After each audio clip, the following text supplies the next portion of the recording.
Today, I'm going to walk you through 6 tips to perform at your best as a salesperson in 2025. I'm Nico Druelle. I've been helping sales team and revenue team for over 10 years between the US and France. So I'm helping sales team best use technology in their day-to-day to optimize their workflow, save time, and generate the best outcome. So I'll start with the most obvious tips, and then I'll keep the most underrated tips for the end. So stay tuned. First, one of the core problems I see for sales team, especially early stages, is sales rep operating from their personal phone. First of all, the information will not get logged in your CRM. And there's a bunch of reasons why this is an issue.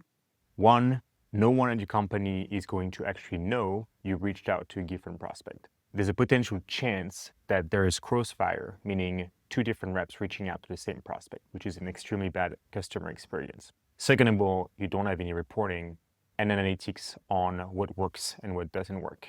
And you just simply can't remember what prospect you reached out to in the past. And then last, basically, you have a mix of personal and business context on your phone, which makes it very hard to actually stay on top of things. My recommendation is to download a phone system dedicated for your business calls.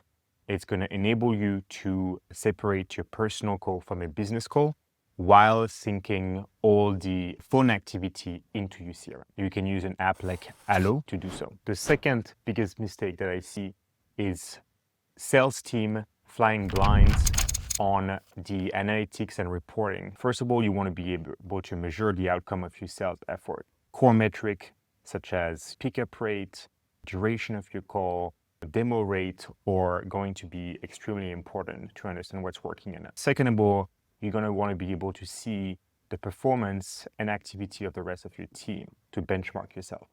And third, a sales manager or for any sales leadership, it's very important for them to get real-time feedback on what currently the team is doing, what's working and what's not working.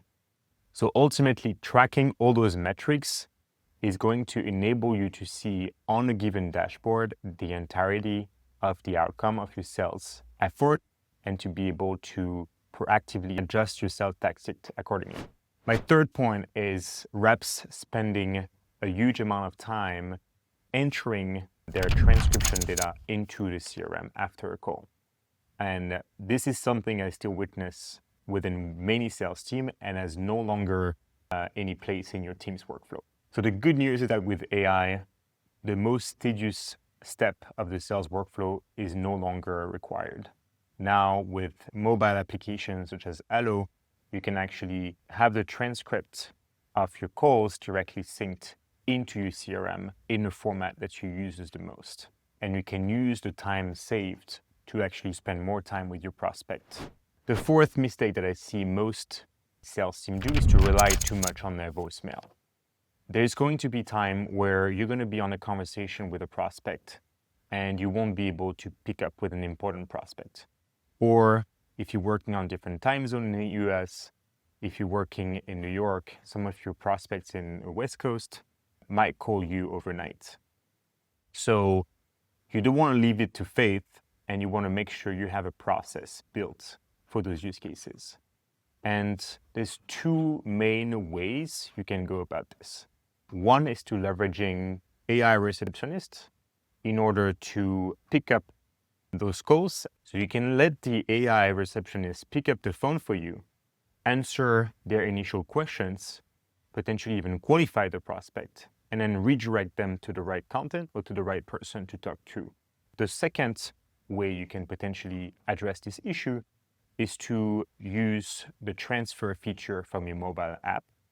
And while you're on the phone or while you're out of the office, having a call from an important prospect being transferred to one of your team members. Our 5th point today is one of the most underlooked tips for sales team. And this is call dispositioning, making sure that after each of your call, you're going to choose from a pick list the best disposition to qualify and tag the call. Some very common example, demo booked, spoke to decision maker, spoke to gatekeeper, bad data. And on top of that standardized pick list, you can add a couple of bullet points to actually remember what mattered from the call. Obviously, you're going to have the call recording and the call transcript, but there's some additional thought that you might have had during the call that you would want to save for later stages. So very importantly, you're going to have this call disposition being transferred over to the CRM. And this is going to unlock a lot of interesting feature. Obviously, reporting, you're going to be able to see out of all your call, which one are actually generating certain outcomes. But also, you're going to be able to decide better your next best actions. So you can actually trigger some potential automations or potential workflows so that people that gave you a positive answer are being enrolled in the right sequence and so on.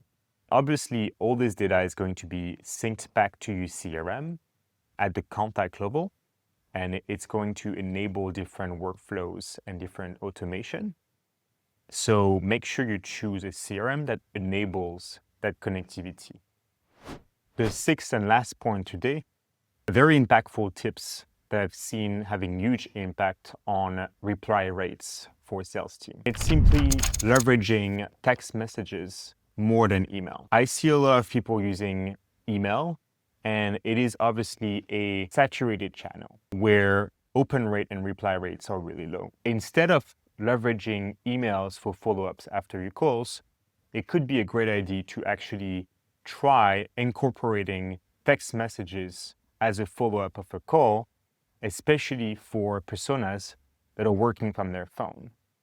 Simply speaking, there's a much higher chance that a person actually reads your text message than they pick up your phone or that they actually open and read an email.